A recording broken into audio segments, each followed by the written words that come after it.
Hi, Eddie. Sorry. Oh, Reza. sorry. Eddie, hi. Hi, Reza.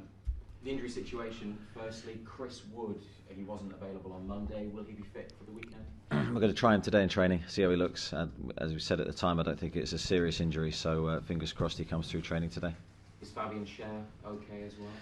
Fabian we haven't seen.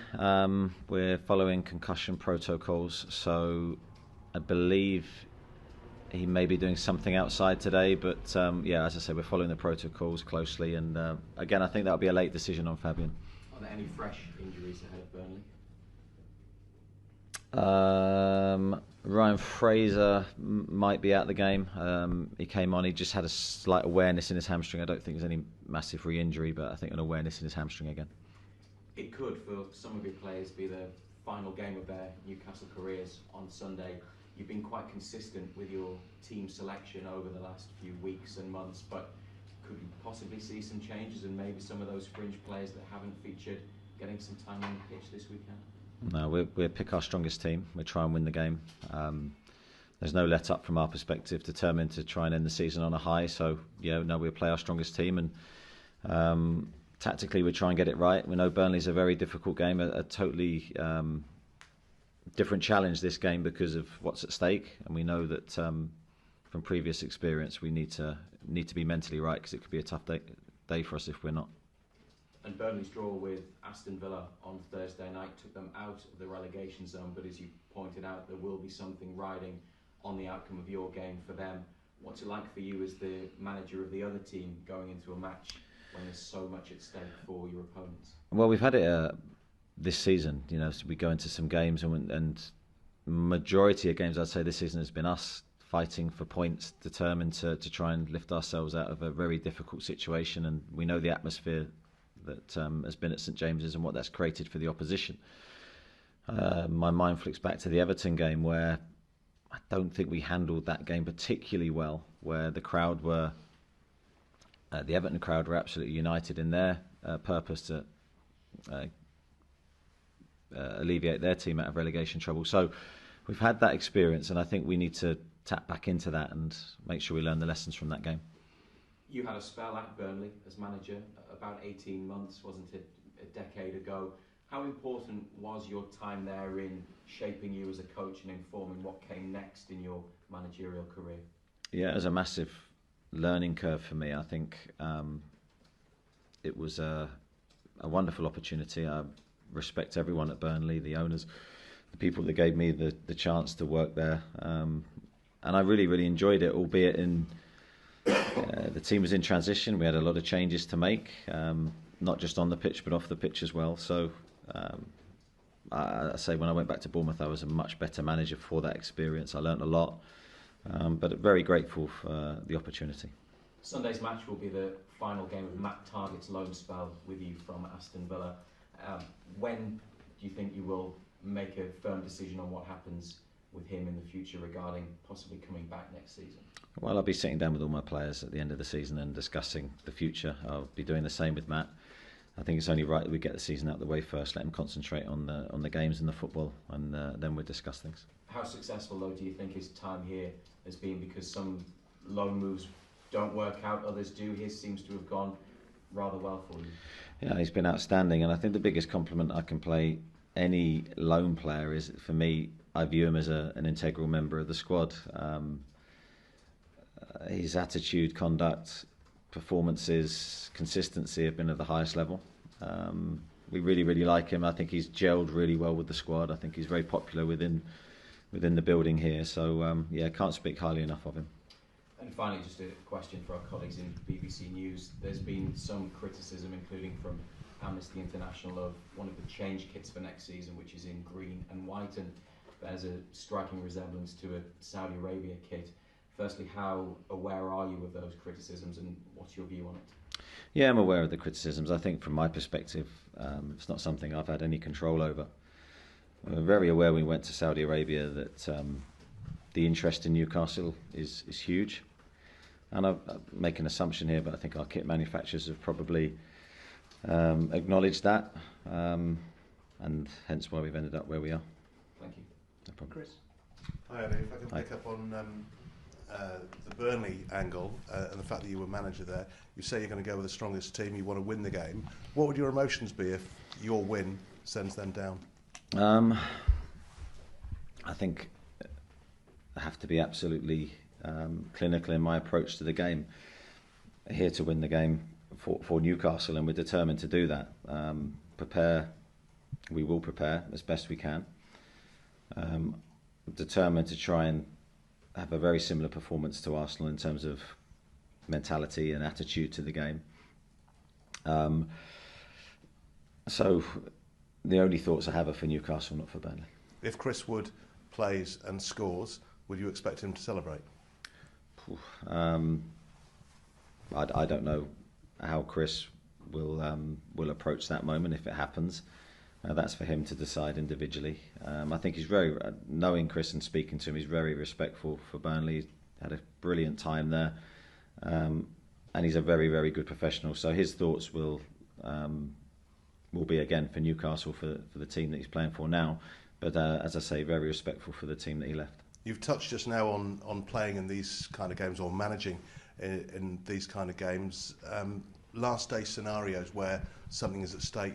When you were at Bournemouth, you got relegated on the final day. Have you been involved in other final day scenarios where the other team has had to do something, and you're not on the beach, but it's not quite as important for you? I'm sure there's been different moments. Yeah, off the top of my head, I can't recall any. But no, I've been involved in plenty of games and had plenty of experiences where, for either team, there's huge consequences. I think from our perspective, I think we showed on Monday, we're definitely not dipping in terms of our attitude and our professionalism. I thought we approached that game against Arsenal in an excellent way, and were consistent all through the 90 minutes. And that's what I'm looking for. I'm looking for a performance. We know we're going to have to start the game well because the atmosphere is going to be intense. So that can't come as a surprise to us. And yeah, we have to give our best. We've seen some very unsavoury scenes at all levels of football in the last week or so from these big games. We saw it at Everton again last night, Patrick Vieira even getting involved. Is this something that you're concerned about? Are you speaking to club officials? Will you be talking to your players about these kind of things as well? I am concerned. I'm concerned for the safety of everyone connected with both teams, because I think it's not something we want to see on a regular basis. I think the safety of the players, referees, managers, coaches is paramount. We have to find a way to guarantee that safety. We're there to do a job to the very best of our abilities, but we shouldn't have to be dealing with scenes that we're seeing at the end of games. I mean, the scenes at Nottingham Forest I thought were shocking to see, and at Everton as well. I think we're going into dangerous territory where something could happen in a game that has terrible consequences, and I don't think anyone would want to see that. So I think the authorities have to act quickly to make sure we make the grounds as safe as we can. And last night as well at the Port Vale game, where actually the Port Vale goalkeeper seemed to revel in being carried around the pitch by some of his supporters, yet Swindon players, they were coming under fire from some of the home fans. Yeah, I don't mind the celebrational aspect. Embracing the success that a team's had is part of football. I've got no issue with that. It's the aggression towards the opposition. It's swarms of people around one or two people. That doesn't sit well with me at all. That's something we have to act very quickly, as I say, because we want to avert a potential tragedy. So given what could happen on Sunday, and your team could be responsible for that, are you going to have extra security for your players? Well, I don't know the actual briefs we've been given in terms of security and in terms of the end of the game, but I'm sure it's something we will discuss. It's sad to think that we have to do that when we're concentrating on a game, but we're well aware of the situation. Well, I'd much rather have been talking to you about football, but obviously, of course, events. Thank you. Yeah, no problem. Morning, Eddie. Just taking you back to Monday, it seemed to be like a night that just had absolutely everything. Great to see you walking around with your family after the game. What's going through your head as you take in those scenes as you walk around St James's Park? Yeah, a whole range of emotions, really, Andy. I think it's lots of different things. Very, very proud of the performance, and I think being a coach and responsible for the team, you're sort of looking at what had just happened, and very proud of what the players had delivered and how they delivered it. then very proud of the club and how it's united together in our fight to stay in the division, and really enjoyed seeing everyone happy and acknowledging the team. And then great, as you say, to share that with the families of all the players. And it's rare you get, for me, get a chance to see the players' families and partners, and that was a really nice moment. Does Monday now become almost the standard setter, both on and off the pitch, for Newcastle United going forward? I think, in terms of performance, yes. I think that's the highest standard we've reached in terms of our overall performance. So that will be the marker that we judge ourselves against now, knowing that we're capable of delivering that against a very good team. So now we've hit those levels, we have to try and get close to those levels on a consistent basis, if not surpass them in the future. So that's what we'll be looking to do. And the crowd, the crowd and the energy created in the stadium was special. And next season it's up to us to try and help the supporters produce that again. It's been a season, as I'm sure you're aware, of a lot of milestones, of a lot of records for this club, certainly in the last 6 months or so. Apart from seeing your son perform that Cruyff turn on the pitch, what's been the achievement that's made you smile both externally and internally? I think just the collective feel that we've had. It's very difficult to measure it, but we've had that feeling, and I feel it every day at the training ground when we're working, that everyone's united and everyone's fighting for the same objective. Everyone's with the team. We had no division, and that is rare.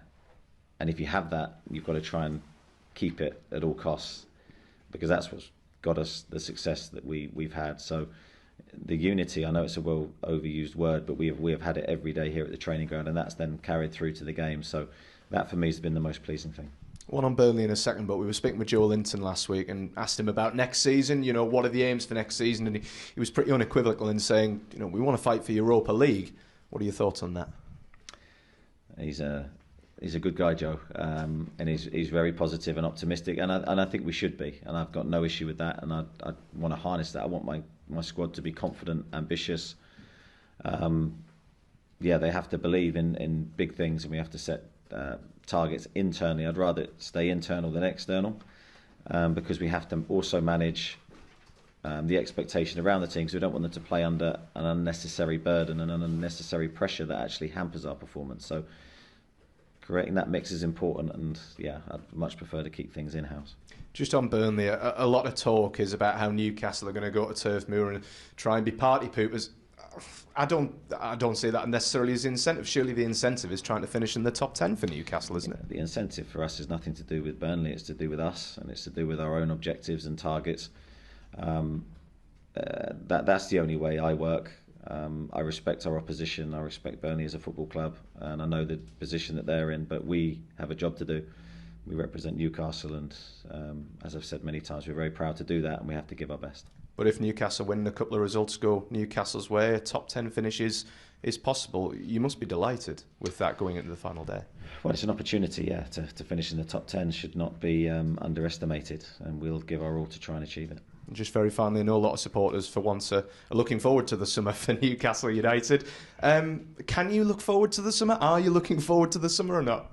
I've got half an eye on the summer, of course I have, and preparing and planning to try and make that summer as cohesive as we can, and to try and get everything organised. But we have a game to play, and we have 2 training sessions left. We're giving our all to make them the best training sessions we can, and then to deliver our best performance in our final game. Thanks, Eddie. Thank you. Chris Conway. Hi, Eddie. Just following up on Andy's question there about the summer, there were some reports earlier this week in the Manchester Evening News about Dean Henderson travelling up here for talks. Is there any truth in that? What can you say about that? No, we're not close to signing anybody at this moment in time. We're not at any advanced stage with that. Very difficult for me to comment on individual players, because then I'll be giving you an answer on every target. But no, that's far from the truth. Just sort of again, sort of following up on things that have gone previously. A lot of supporters, are enjoying it so much at the minute they almost don't want the season to end. I suspect that's probably not the same for you and the players.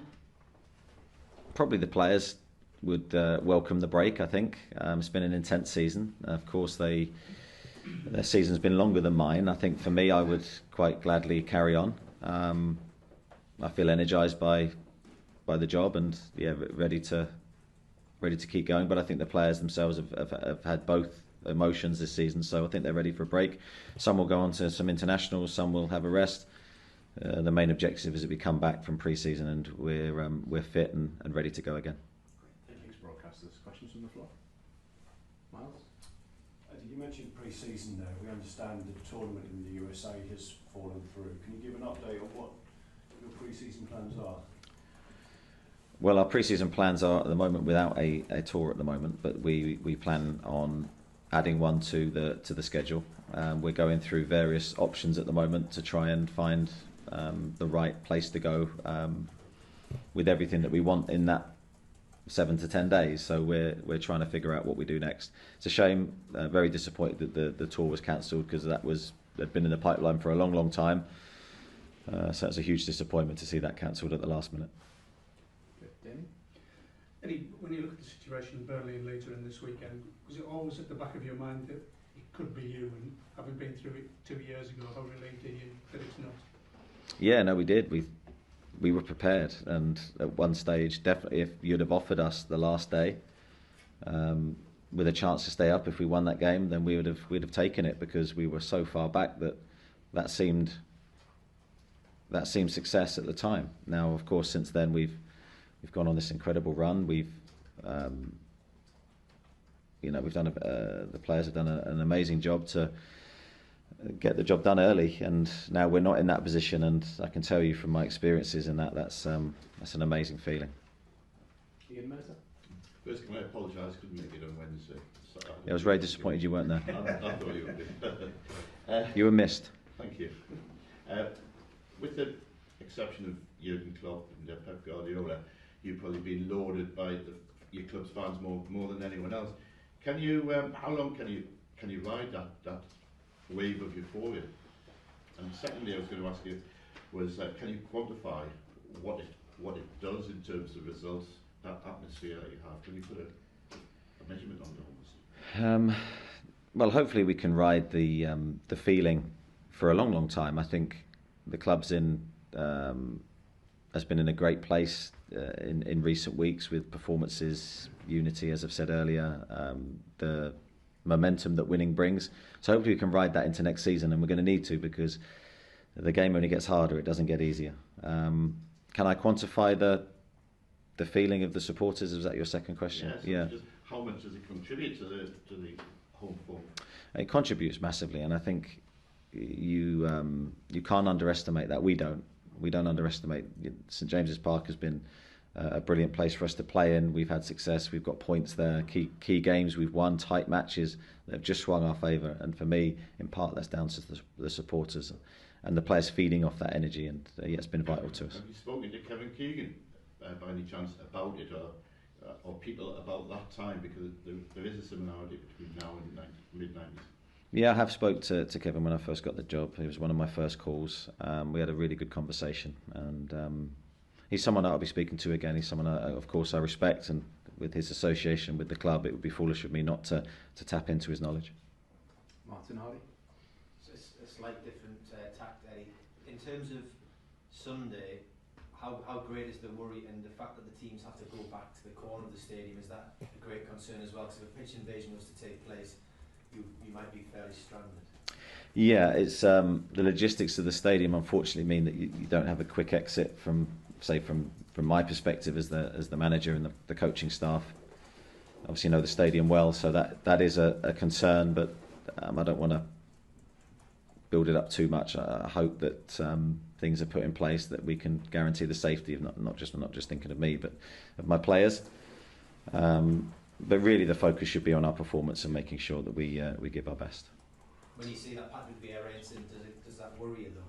I thought it was hugely concerning. I'm not gonna lie and sit on the fence and say and brush it off. I thought it's a concerning moment for everyone connected with football. You've got a Premier League manager there, surrounded by supporters of another team. It's a very dangerous moment potentially, and I think we have to act now to try and avert, as I say, a potential disaster, because no one would want to see that. and as I say, the safety of everyone should be the first priority really when going to a football match, and I include the supporters in that.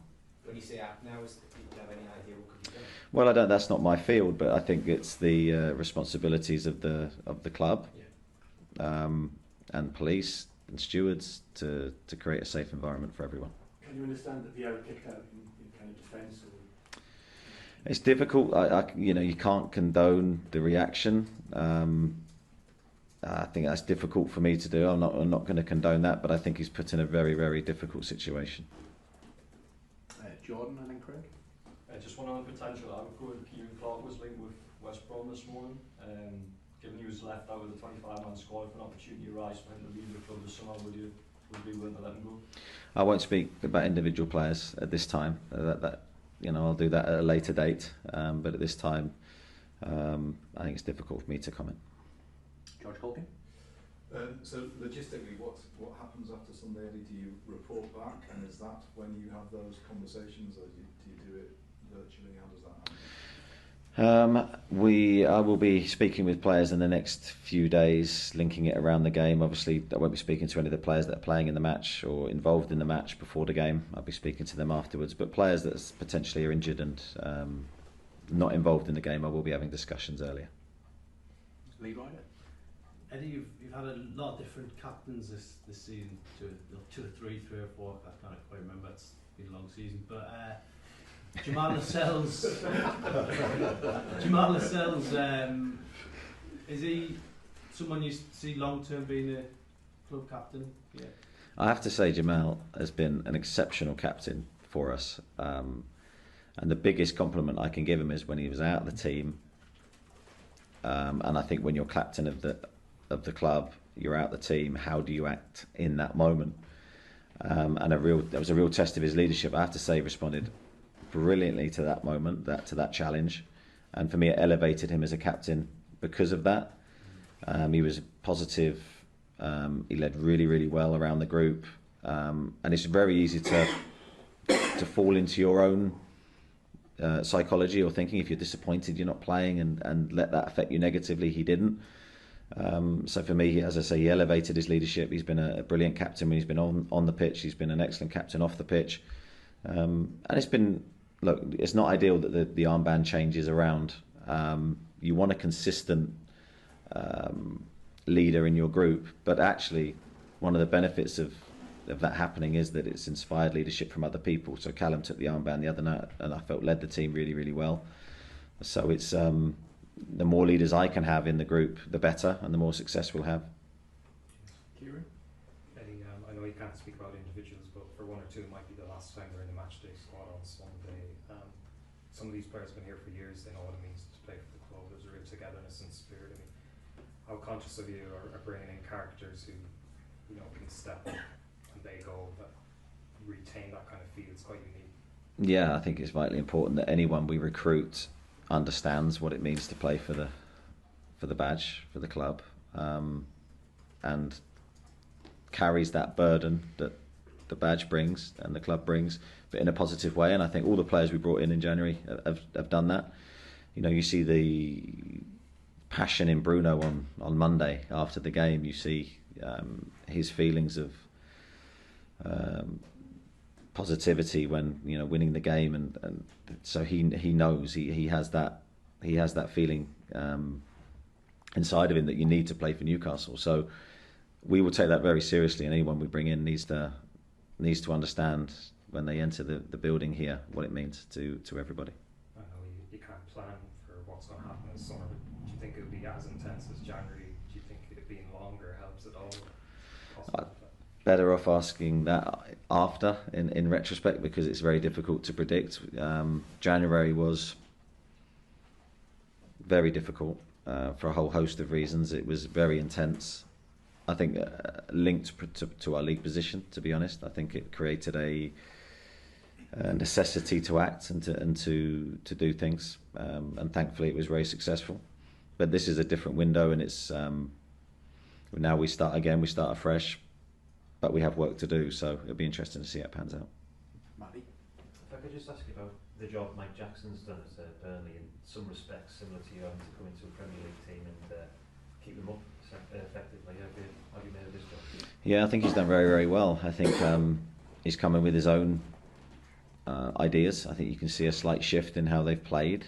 The players have definitely responded to his management. I think you can see that visually on the pitch with how they've played and the work that they've done. Very interesting. He's got Ben Mee with him as well, who's been injured, but knowing Ben and having worked with him closely, I think it was a very, very clever move to bring Ben closer to the coaching side, and I'm sure he's had a big impact behind the scenes. So full credit to him and Mike, and I think they've done really well because they're in a difficult position, but now they've obviously from their perspective they have a big chance to stay in the league.